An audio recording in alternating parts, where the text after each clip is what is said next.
Recording. All right. What's up, everybody? BVSA Sports Show, episode 17. A little bit of a different setup today. We got some soccer going on the field, so we are in Frank's office, managing partner at BVSA. The idea was for today was going to be half us talking Super Bowl, which you guys are going to get, and the other half was going to be Frank and Bobby talking about the wins in baseball. They took a shot at it on Wednesday. They took a shot on it yesterday. We've had some internet problems. Obviously, Bobby Valentine is out in California, so it didn't work so well. So we're going to have Bobby and Frank starting next week. Today will just be us talking strictly Super Bowl. No baseball, nothing else, all football. A lot of stuff we can dive into, obviously, with the game itself. The last two games that were played, we pulled up some cool props that are going to be going on Sunday. Everyone kind of gets into the props instead of just the game and the winner and the over-under and stuff like that. So we'll dive into that after today's show, this week's show. We have about 3 weeks of dead time. Yeah. World Baseball Classic starts early March Madness, MLB baseball. So we're going to look to find some other plugins like Bobby, like Nick Savali we had last week. So definitely plenty of content coming your way, just maybe not so much picks and predictions and stuff like that for at least the next couple weeks until we get into March. So let's start with the football side of things, giving you the credit where credit is due. Tip my cap to you.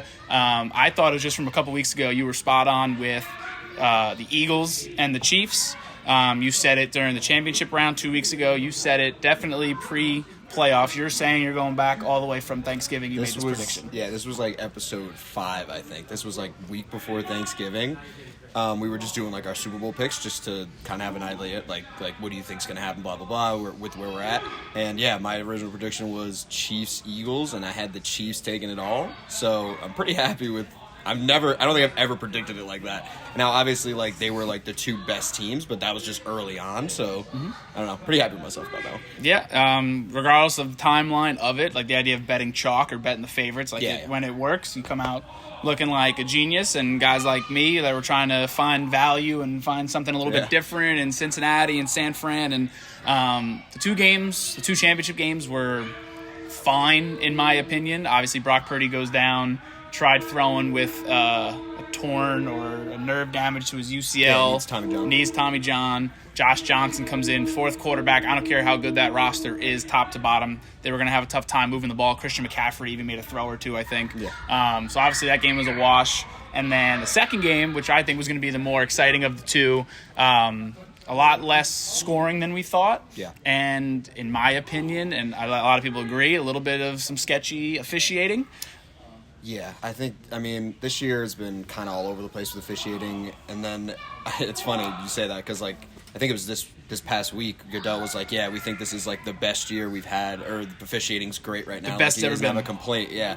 And I'm like, I don't know about that. It's tough because, like, they're making it so that every little thing counts as a flag or whatnot now, and it's like you can't touch the quarterback, all this other stuff, late hits, blah, blah, blah. So, it's tough. I'll give them a little, you know what I mean, like, sometimes they don't really know. They may not even know the rule because it changes so often now. Mm-hmm. So, it does suck to see in such a big game, obviously. You don't want to see that. You'd rather see that in the regular season when it's done with when you get to the playoffs. But, unfortunately, it was a part of it.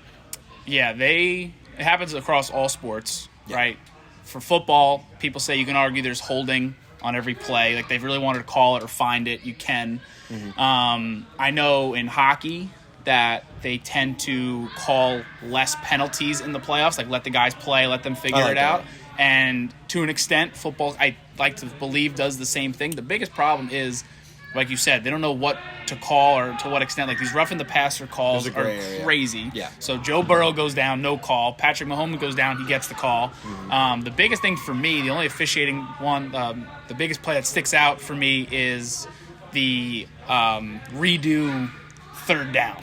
Yeah, that was That it looks like the ref from a distance was running in where like the safeties are, trying to blow the play dead. Mm-hmm. No one heard him because the place is so loud, and then he kind of just let it play itself out. And then the Chiefs happened to not convert. And then they got together and said, "Do it again." So obviously, we'll never know what happens if they convert that first down. If they say, "Let's do it again." So just a little hairy there. Obviously, the last play that Mahomes was thrown out of bounds, that was the right call. You call that regardless of that was late, for sure. The game and how late or how early in the game. That was the right call. That poor guy's got to live with that now for the rest of his life. So that's all said and done. Now we fast forward to Sunday's game, and before I even get into it, we're around kids of all ages and obviously coaches that are kind of around our age, but just top to bottom, kind of everyone represented. I feel like nobody cares about this game, like at least in the sense of Super Bowl parties or like what they're doing. Everyone's just kind of like, yeah, we're just gonna, be home. We'll throw it on. We'll watch Rihanna, and that's it. Like no one is real. I feel like in years past, like people are more into it and ramped up for it. And I feel like no one really cares this year. Yeah, I don't disagree with you actually, which is crazy to me because I feel like this is one of those years that is actually kind of rare because it's one game to get to the next round. Like single elimination, you're out. Mm-hmm. It's the two best teams in the NFL. Like these were the two best teams throughout the entire year. They looked like it throughout the playoffs. Like they got it done. I feel like this game is going to be like amazing. Like I don't see why it wouldn't be. So I don't know. Yeah, you're kind of right though. It doesn't really have that same like pizzazz that it's had in recent years. Yeah, like we even waited until we're 48 hours away from Super Bowl Sunday, right? If we recorded this last week, we could have been like, okay, like we're still a ways away. As it gets closer, people kind of get more into it. We're 2 days away, and I just, everyone says who you picking. I'm picking this team. I like this team, and that's it. And there's plenty to talk about. Like you said, two best teams, two crazy offenses, two pretty good defenses, right? The two quarterbacks were 1 and 2 in the MVP voting that went to Mahomes last night. Yeah. Right? The Kelsey brothers, you have two brothers playing on two ends of the ball. I know one is, a center versus a star tight end, but still. Yeah. So a lot going on, and just to me, not the same kind of pizzazz, if that's even the word. Yeah. But starting there, and we can get into like our props for this game. There's a prop that both Kelsey brothers score a touchdown. That's wild. I am so tempted to take it. Travis Kelsey's getting his touchdown. Oh, win or absolutely. lose. But Philly and the Philly special, and where they like make him eligible and he goes out for if this game like is a little bit lopsided, even they might draw something up to get Jason Kelsey in the end zone. Awesome. So I'm very tempted to take it. I have everything pulled up here. We'll start with, I feel like everyone's favorite, first touchdown of the game. Now, I'm back and forth. I still haven't decided. I know I've been Chiefs kind of the whole way. The last 2 weeks, my heart is with the Chiefs. Obviously, I do not like the Eagles as a Commanders fan. Right? My head's with the Eagles. And you've been riding the Eagles all year, and I've been calling them frauds and whatever. So I feel like I have to say Chiefs, but I am so tempted to put my money on the Eagles. I know. It's a tough one. So my first touchdown scorer, assuming or hoping that the Chiefs win, Travis Kelsey has to go off. Like the offense revolves around him. The receivers are all banged up. Tony went out. Juju went out. Hardman went out. The first two are playing. Hardman's out. So to me, again, win or lose, but especially if they win, Kelsey's going to have double-digit receptions, triple-digit yards, and a touchdown or two. So I'm going to go Travis Kelsey, first touchdown for Kansas City. On the other side of the ball, I'll go with Jalen Hurts running one in. Okay. I like that. So, a guy that had a crazy game for the Chiefs last week was Valdez-Scantling, MVS. So he played like crazy good, and he's usually not that guy to get like 7-8 catches in a game and like do well, get a touchdown, whatever. He's usually just like one bomb guy, and we'll see what happens after that. Yep. But he stepped up, and now it's going to be a little different. Right now, he's playing against two really good corners, right? Darius Slay and Bradbury, both great years. So. I actually like him to score, but I think first touchdown, I would go for the Chiefs. I'm going to go Pacheco because I think they're going to want to get the runs going because I think that was the biggest upgrade they had this year was they can run the ball. And they got the two backs, right? McKinnon out of the backfield, insane pass catcher, really good. So I'm going to go Pacheco there. I've been a big Pacheco guy all year. All year. And then for the Eagles, I'm going to go – I really want to go Kenneth Gainwell. Because for some reason, that guy always comes in near the goal line, and it makes no sense because he's like a speed guy. For no reason. Yeah, he's like a speed guy. Like, he'll hit the edge, blah, blah, blah. Within 5 hours, like, yeah, let's put him in. That makes sense. Don't get it. Yep. But I'm going to go Dallas Goedert. Give me the tight end. I think that the Chiefs' secondary, they step up in the playoffs. They're actually, like, they end up playing decently well, considering. But I think their linebackers are very mediocre. So I think Goddard he'll find his way to the end zone. All right. So I don't know if you have different answers for obviously his first touchdown for we went each team. Any time touchdown to go different than what I just said. Yeah. In Kelsey and Jalen. I'm going to go, again, no reason whatsoever, but I feel like it's just a luck of the draw with the 4 runners that the Eagles have, 3 running backs and Jalen. I'm going to go Boston Scott. I knew it. Just because I can. And on the other side of the ball, I'm going to go running back, but not Pacheco. Clyde Edwards-Helaire is active, first game back. I have no idea how much or how little they're going to use him, but I'm going to go a little bit off the script. I'm going to go with Clyde Edwards-Helaire. Anytime touchdown for the Chiefs, Boston Scott for the Eagles. I like that. I don't know how much Helaire is going to play, but maybe they'll mix him in. We'll see.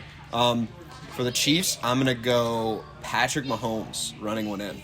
Now, the reason why I say that is playing against that good of a defense, right? He always finds ways to gain so many yards running, and he really isn't that much of an athlete. Like, he can't really move that quick, but he finds the little holes in the defense, and he'll make a play just to score in the end. So I'm going to give him one, and I'm going to go for the Eagles. I'm going to go... It's probably an obvious one. Boy. I want to say A.J. Brown. There it is.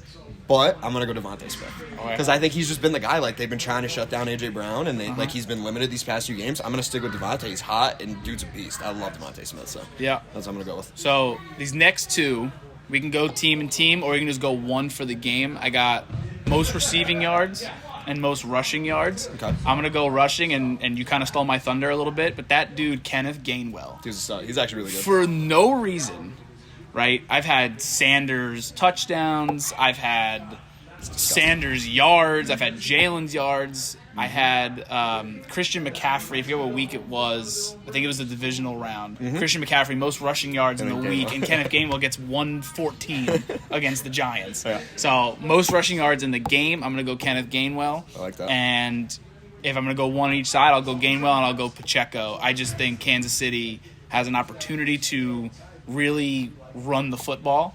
That's why I'm tempted to go under 51 points. I think both teams are going to come out a little run heavy to start at least. I actually kind of agree with that. So I'm going to go Gainwell. I'm going to go Pacheco. But all in all, for the value, for the numbers, whatever, it's Kenneth Gainwell, most rushing yards in the game. I like that answer. I'm going to go with give me Miles Sanders because I think that knowing he is the lead back and finally this is the last game of the year, it's not going to be that thing where it's like, all right, let's keep him healthy, fresh legs, blah, blah, blah. It's like we're going to give our best guy the ball. And I think he's actually really talented. And now with, like, Jalen being pretty much healthy, I would say, going into this game, like, they're going to have to be careful with him. I think those read options could free up big holes for Miles Sanders because I think they're going to just be keyed in on Jalen. So I'll go Miles Sanders with that. Okay. It's an obvious one, but no, it's, like I said, there's 4 guys on that team. Like Jalen can go for $150. Yeah. Like any of those guys, maybe besides Boston Scott, really, like he'll get a couple touches. Maybe he's not going to have 100 yards rushing. With the most receiving yards, there's a reason. It's an interesting one. Why I'm going to go where I'm going. Obviously, I talked about Kelsey. Kelsey's a no-brainer for me. This is probably the most confident play that I would have in terms of all these props is that Travis Kelsey is going to lead this game in receiving yards. He's probably the favorite, and rightfully so. But I'm going to stick with the tight end theme here, and it's going to go on to our next prop that we're going to get into after you give your answer. But I'm going to go Kelsey, and I'm going to go Goddard for most receiving yards by team. Travis Kelsey being the end-all, be-all. So this is what I'm thinking is going to happen. Eagles' defense is really good, right? Defense coordinator's great. Yep. I think they've been good all year. I think that they're going to have a corner, either Bradbury or Slay, on Kelsey the entire game with a guy in the back, like watching like outer end. They did this against who was this in the playoffs? They were doing it against Justin Jefferson when they played the Giants. Same exact thing where they had a guy who was basically spying him. He would play back in the zone. Whichever way he broke, that guy's running that way to go cover that route. So I think it's going to be a very similar thing with Kelsey, even though I still think he'll do well. I don't think he's going to lead, though. I'm going to go with honestly, I'm going to stick with it. Give me Devontae Smith again. Doubling down. I think again, it's everyone looks at A.J. Brown and like, okay, this guy's just a physical specimen. Like, this dude's insane. So, honestly, I don't even think he's fully healthy. Because I think going into the playoffs, he had like some stuff going on. I don't know, his foot or ankle or something with his leg. And, as you can see, he hasn't really been – he's been under 50 yards, I think, 2 games in a row. So, I still think he's going to be looked at a lot because he's just the guy. But I think Devontae Smith moves around a little bit. He'll play the slot a little bit. I think he'll have a great – I think he's going to have a really good game that day. Nobody knows about A.J. Brown more than you as a fantasy owner of him and doing the whole thing. I just love the Eagles, man. It's crazy. You were saying about that defensive coverage. That was the Giants' defense doing that to the Vikings? They were doing that for Justin Jefferson, where they had that guy. I'm thinking like the Eagles didn't play the Vikings. No. So I just went to that, but I think it's going to be a similar type of thing where they have like one guy's going to be on him. They might put their best guy on him. Like, why wouldn't you? Yeah. Because all the other receivers are like mediocre, I'd say. You know what I mean? Like, I think they have good enough corners to cover them. Yeah. But you put one guy on him, you put that guy in the back all the way, even if it's a safety, whether it's a second corner or whatever, playing zone, and they're just constantly watching which way he's going, and they got a second guy there. I think it's smart. I mean, like, why would you try and take that guy out of the game? Obviously, he'll still do something. It's Kelsey, but yeah, gotcha. So the way I said what I said before about the tight ends going into the Super Bowl MVP, no tight end ever won Super Bowl MVP. This would be the game. The way the favorites go, it's basically Mahomes and Jalen Hurts, obviously top two. Travis Kelce's next. It's crazy. And you would think, I mean, Gronkowski comes to mind that he's never won one. Yeah. I can't really think any other like those top tier premier tight ends, at least in our lifetime, that have been in the Super Bowl. Yeah. But I think this is the year that a tight end wins Super Bowl MVP.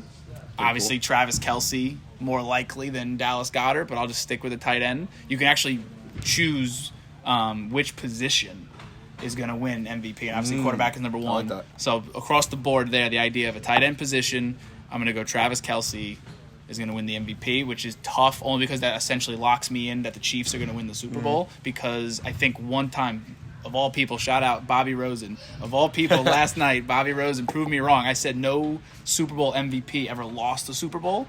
Like a 1961 Dallas Cowboy outside linebacker. No way. Won Super Bowl MVP in losing fashion. That's so crazy. Travis Kelce, Super Bowl MVP.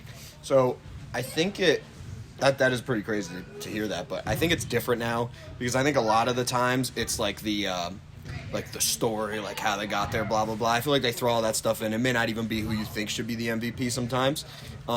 Like Cooper Kupp got it last year. I think he did actually deserve that. Yep. Like, dude went off. Like, he's just the guy. Mm-hmm. So I mean, that's a tough one. Like, if I'm going for like my sleeper pick, should I just go for 3 times? Devontae Smith again? The thing is though, I have the Chiefs winning, so get away from Devontae Smith. Mm-hmm. I'm gonna go with you on Travis Kelce. But the obvious one is Mahomes, because I think if they win, it just you look at the quarterback stats, it's hard to compare unless Kelce goes like 102 touchdowns, which is not impossible. But yeah, I'd probably go Mahomes as just the obvious winner. Obviously, the odds aren't great, I'm sure, but I think they're both like even money. Yeah, so both quarterbacks. Not opposed to it. But what's so crazy, I looked at it a couple days ago, if I'm remembering it correctly. I think Cooper Kupp was like 10 catches, 128, 2 touchdowns. Now, obviously, crazy game, but that's not too far off than what Travis Kelce's capable. No. Didn't he have 14 catches? Yeah. One of the he had the games? record for most of the game by a tight end in the playoffs. So, I mean, I don't know Matthew Stafford's line that game, but I mean, unless Mahomes goes for like 400, if that's Kelce's line, I think it's a no-brainer, and they win. I think that's a done deal. I think it also matters like the final score, because in that Rams game, right, it wasn't high scoring. I think did they only have 2 touchdowns? Let's find out. He might have had the only 2 touchdowns for the Rams in that game, which makes it a little different now. It's like, okay, he literally scored the entirety of their touchdowns for the game. Mm-hmm. So now 23-20 the Rams won. So maybe So 2 or 3. And it looks like that's a missed extra point or 2 field goals, but 2 or 3. So so stuff like that makes it different. Like if it's a high scoring game, Mahomes gets 4 touchdown passes, Kelce gets 2 of them, Mahomes will probably win it. You know what I mean? Yeah. But if you get that low scoring and he's the guy and he gets 2, somehow gets 3 or something, then he's definitely gonna get it. So depends. I do think it'll be under. Like I don't think it's gonna be as high scoring as everyone says, because I think the Super Bowl always changes. So that's now the next question. And I guess it has to tie in with your winner, unless you want to say this is the score, I don't care which way. Yeah. Exact score. Ooh. So the spread is 1, the over-under is 51. Take that information however you will, but... Give me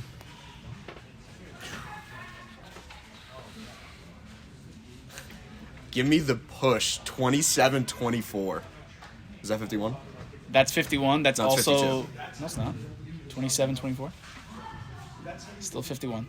51, There right. you go. There you go. Yeah. That is the most... that is the favorite for exact scores. Is it actually? Yeah. Obviously, all the lines are crazy, but that is the exact... So I actually number didn't know 1 it. is 27-24 Eagles. Number 2 is 27-24 Chiefs. Yeah, give me Chiefs 27-24. Lock them. Give me that one. So you're going Chiefs right on the Push. button. That's funny. I was reading this morning, I don't know if they're real or not. I assume they're real, but Drake put in all of his bets for the Super Bowl, and everything is basically in line with that thinking. Chiefs win, close game, right on the over-under, Kelsey MVP. So like, he's just all Chiefs. Like I said, the head is with the Eagles. I can't officially like change, but for the sake of this right now, the last 9, I saw the stat this morning, the last 9 regular season MVPs that went on to play in the Super Bowl lost. Patrick Mahomes was just named MVP last night. Did he win the year that he won MVP? No, but the stats are the stats. That's crazy. The last 9 So I guess not.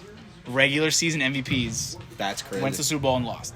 So I'm going to go 28-20 Eagles. Okay. And that has nothing to do with the rest of my plays there, because again, like Travis Kelce, MVP, all that stuff. 28-20 Eagles for that stat about the MVPs, and also the one I've been saying for the last 2 weeks. Every single one of my lessons has heard me say this stat. The last 6 Super Bowl winners, last 6 years, all beat the Minnesota Vikings in the regular season. You told me that one. Now, what that means, absolutely nothing. Absolutely nothing. But the Eagles. The Vikings. But here's the cool part about it is in the last 6 years, I don't know how many of those teams were AFC, but at least a couple of them.